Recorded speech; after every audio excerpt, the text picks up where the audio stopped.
Hi and welcome back. In this video, we're going to take a quick look at the preprint worksheet and discuss filling it out and where you find the information and what we are going to do with that preprint worksheet later.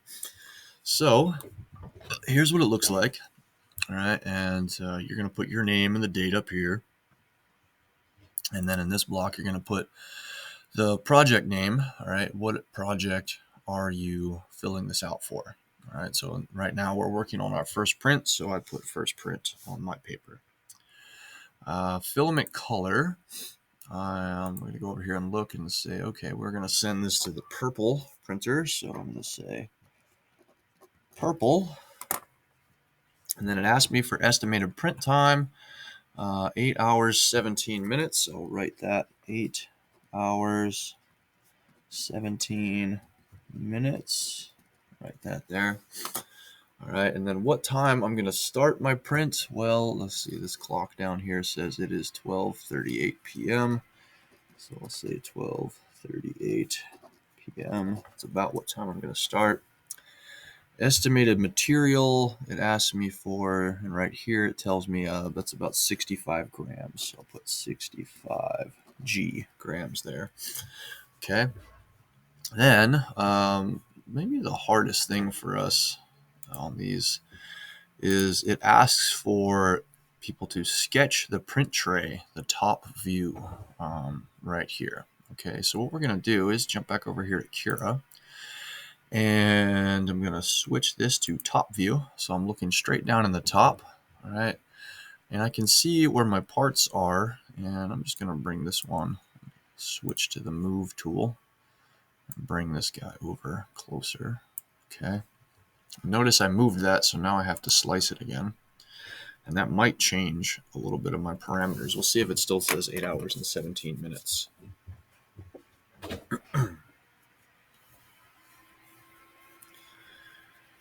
Wait for that.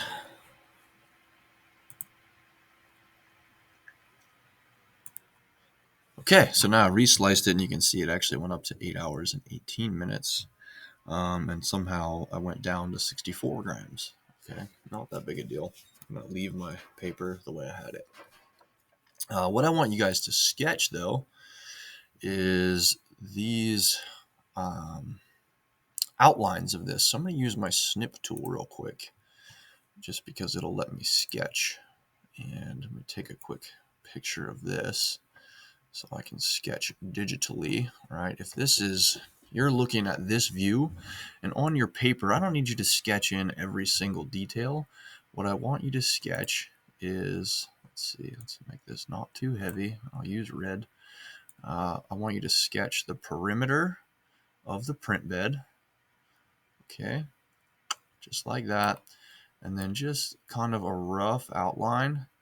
This is hard to do on the computer, of the things being printed as you see them from the top view. And the reason we do this is to make sure a couple of things. One, we want to be able to verify that they're not going to print touching, because if this were touching that, they would print as one piece and I wouldn't be able to get them apart.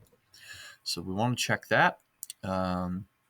We also want to make sure, let me swap colors to something else. We don't want to have a part that we're trying to print that's hanging off the print bed over here somewhere. That isn't going to work, right? If I had another piece that was right here and it's overlapping, that is not going to work, okay? So we want to make sure we don't do that.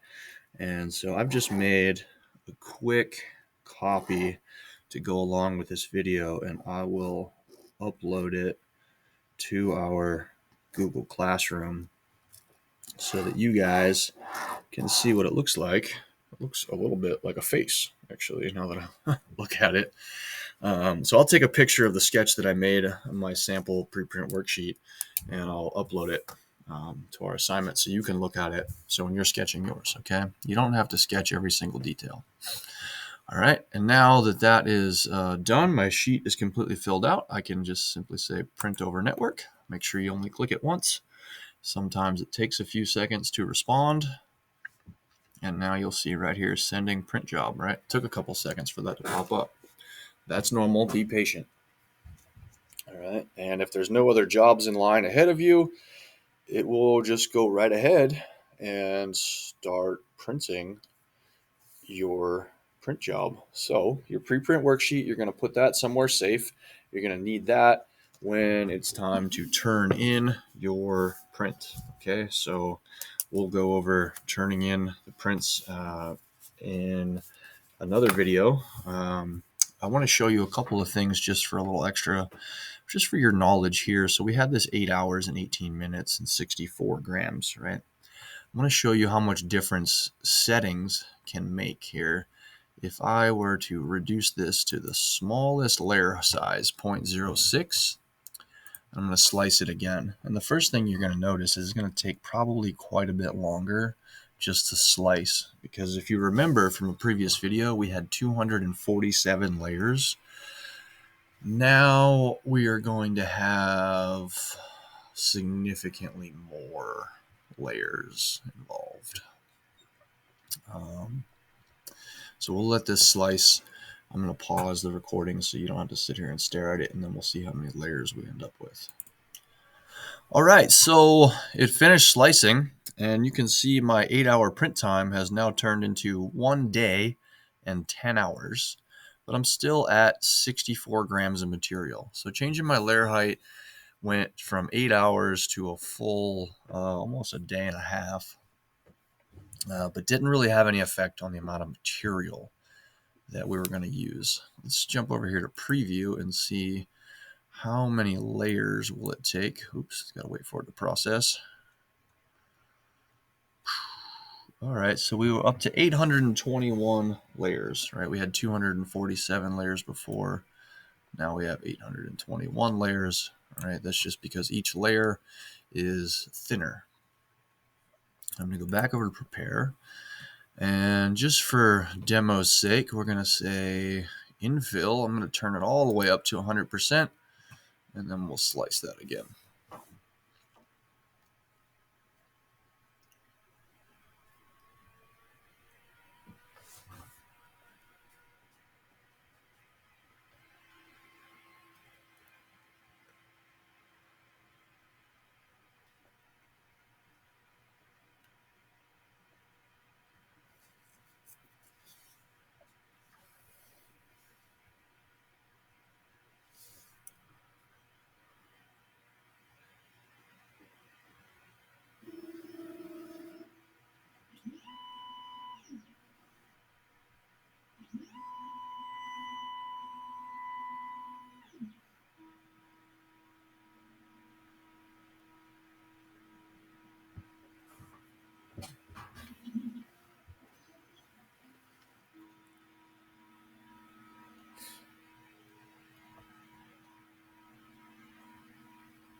And we're still waiting for it to slice. Let me just pause us so we don't have to wait. All right, so now with the thin layer height, you can see that by increasing my infill, it also added time. All right, so now we're at a day, 17 hours, 42 minutes. So we added almost an additional 8 hours and 75 grams, so an additional 10 grams of material. All right, so you can see that changing your infill changes both time and material used. Changing your layer heights just generally affects the time, not so much the material that you're going to use. All right, so that's what I wanted to show you for this video, and tune into the next video and we will talk about removing our prints once they are finished.